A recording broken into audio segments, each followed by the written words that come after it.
Obrigado, Sr. Vereador André. Sr. Vereador Carlos Patrão, por favor. Muito bom dia a todos. Eu começava a minha intervenção também por dar os meus pêsames à família do trabalhador que faleceu e mantendo-me, infelizmente, neste tema do obituário, eu gostava aqui de prestar a minha homenagem e, de certa forma, também voto de pesar a 13 ilustres vilafranquenses que faleceram durante o mês de agosto e no início de setembro,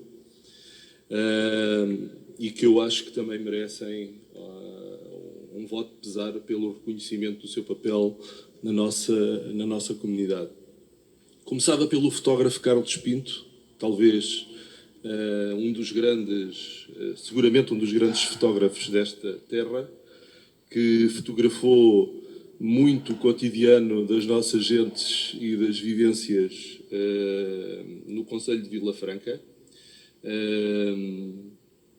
e que tem obra publicada, um livro absolutamente excepcional sobre os avieiros, em que é quase, ou é,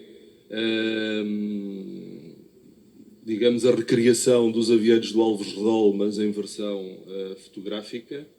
E também um outro livro sobre Vila Franca, chamado Vila Franca, vários dias e várias noites no ventre de uma nascente adormecida. Tive o privilégio de ser amigo do Carlos Pinto e de companheiro de muitas lutas e também de alguns momentos de divertimento. Ele era uma pessoa que vivia a vida com muita intensidade e é lamentável que tenha partido tão cedo, mas de facto era um dos grandes fotógrafos da nossa terra. Chegou a colaborar também com a Câmara de Vila Franca. Algumas das exposições que ele fez no Conselho, nomeadamente as manifestações religiosas no Centro Cultural do Bom Sucesso e sobre este livro que ele editou sobre Vila Franca, foram com o patrocínio da Câmara. E, portanto, fica aqui a homenagem ao amigo Carlos Pinto. E deixo aqui também o repto à Câmara de Vila Franca para que cuide de fazer um acordo com a sua família por causa do acervo fotográfico que tem. Ele tem um importante acervo fotográfico com milhares de negativos que julgo que serão um documento importante sobre o cotidiano de Vila Franca nos últimos 40 anos, no último quartel do século XX e no primeiro do século XXI. E também deixar o desafio para que a Câmara de Vila Franca promova uma grande exposição retrospectiva da obra dele na Patriarcal, que eu acho que ele merece esse palco e tem, de facto, qualidade e tem fotografias que seguramente dariam uma grande exposição sobre os últimos 40 anos do cotidiano do Concelho de Vila Franca. Seguidamente, passava também para a homenagem a dois outros amigos. O professor Carlos Diogo, que foi um homem muito importante em Vila Franca, ligado à política, ligado inclusive ao Partido Socialista, apesar de eu nem sempre partilhar das suas ideias. Não posso deixar de aqui prestar uma homenagem, porque foi uma pessoa que sempre animava muito as tertúlias políticas de Vila Franca e da Alhandra, e eu acho também que merecia uma referência pelo seu desaparecimento também prematuro e trágico no passado dia 24 de agosto. E, por fim, também queria deixar aqui uma nota ao amigo José Setil, que faleceu no dia 4 de setembro.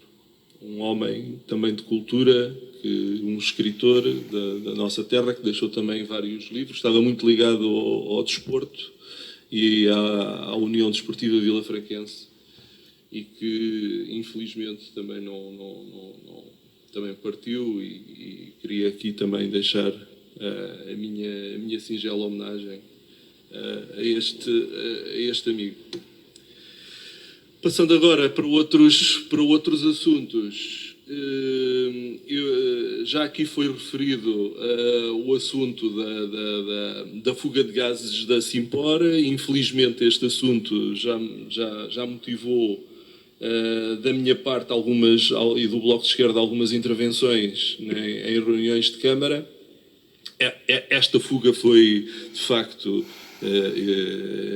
no sentido perverso do termo, espetacular. Foi uma fuga que se avistou a muitos quilómetros de distância do sítio onde ocorreu, do local onde ocorreu. Desta vez não podem dizer que não se sabe de onde é que veio a fuga, porque ela ficou devidamente documentada com uma altura de centenas de metros a sair da chaminé da Simpor. E isto leva-me aqui a outra questão que eu considero muito importante e um episódio lamentável, que foi, nós esperamos 3 anos e meio pela consulta pública da nova licença ambiental do processo de coincineração da Simpor. E ao fim de 3 anos e meio ficámos de facto espantados que o processo de discussão pública tivesse sido lançado no mês de agosto. Toda a gente sabe que é um mês em que as pessoas em que as populações e que as pessoas de facto têm muito tempo e estão particularmente despertas para fazer a participação pública de um processo destes. Eu e mais algumas pessoas lá tivemos a paciência de, no último fim de semana de agosto, de ler aquele relatório com cerca de 1000 páginas para fazer a participação pública possível, mas achamos absolutamente lamentável, e vou só usar o termo lamentável porque o que me apetecia era usar outros termos mais fortes, sobre o papel da APA no branqueamento destes processos pseudo-ambientalistas que patrocina. Estamos só a falar de uma licença ambiental onde a Simpor se propõe incinerar o dobro dos resíduos que atualmente são co-incinerados na cimenteira. Portanto, basicamente o que pretendem é substituir os combustíveis fósseis por resíduos. Convenhamos que muitas das queixas sobre fugas de gases em Alhandra falam do cheiro intenso a borracha queimada, e precisamente um dos resíduos em que se pretende aumentar bastante a sua queima são os resíduos de pneus. E, portanto, achamos que isto é um bocado contraproducente, ainda para mais tendo a Câmara encomendado estudo sobre a qualidade do ar no concelho em Alhandra em particular, e havendo também uma recomendação para estudos epidemiológicos sobre a saúde das populações em Alhandra. E, portanto, achamos tudo isto lamentável. Nada disto, tudo isto nos inquieta, e julgamos que a Câmara Municipal devia manifestar a sua posição sobre este processo de coincineração, que agora já não é de coincineração, é um processo de co-cimenteira, porque basicamente o que isto leva a crer é que parece que querem transformar a cimenteira que fazia co-incineração numa incineradora de lixo que faz co-cimento. Eu acho tudo isto muito, muito inquietante. A outra questão que eu gostaria de colocar é sobre as obras na Avenida Infante Dom Pedro em Alverca. Tivemos algumas queixas que nos parecem ter alguma justificação sobre este processo, dizendo que os percursos pedonais não estarão nas melhores condições e não terá havido a devida atenção sobre os percursos pedonais. Eu acho que talvez merecesse algum ajuste a esta questão, e também o facto de não se ter aproveitado para enterrar os milhares de